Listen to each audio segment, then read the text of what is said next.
of the Indus River Valley, by the ruins of Mohenjo-Daro. This ancient city, whose name means Mound of the Dead, was one of the largest urban settlements in the world in 2600 BC.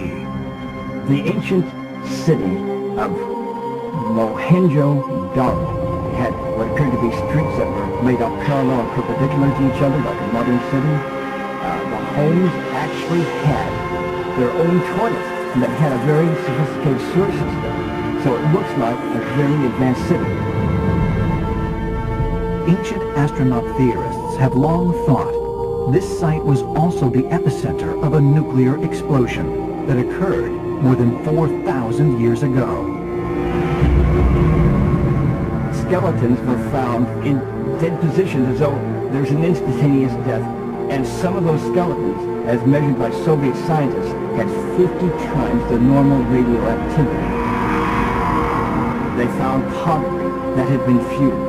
Then walls were heated to such an extent they became vitrified or glass-like, suggesting some sort of ancient nuclear weapon involved.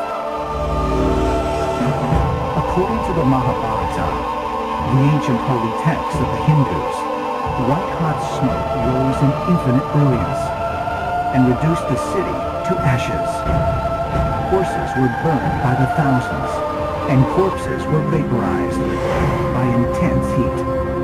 And afterwards, a big silence came over the entire land, and people started to have boils on their skin. Their hair started to fall out, and their nails.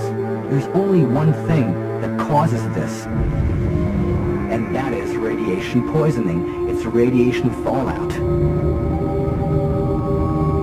So the question then becomes, when events happen in a place where there is extreme radiation, what impact does that have on human life or on other life present there?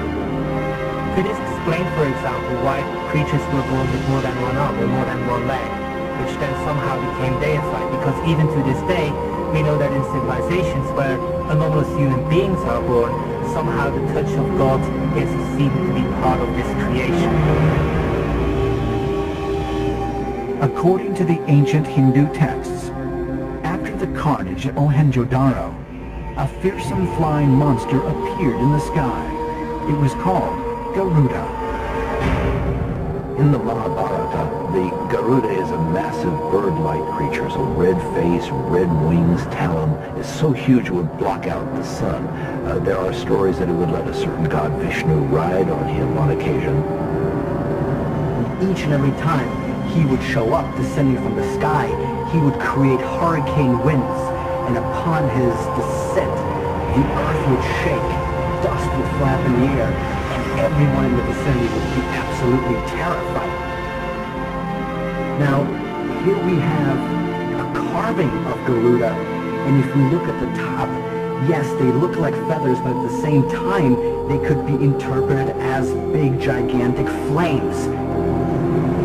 According to Hindu mythology, Garuda is born out of this cosmic event, this war and destruction that happens at the end of every age. Could this have been somehow connected to exposure or to radiation, being born within a zone of high radiation?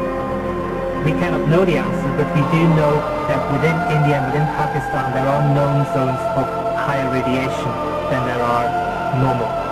The logic dictates that somehow genetic abominations will have been born within those places.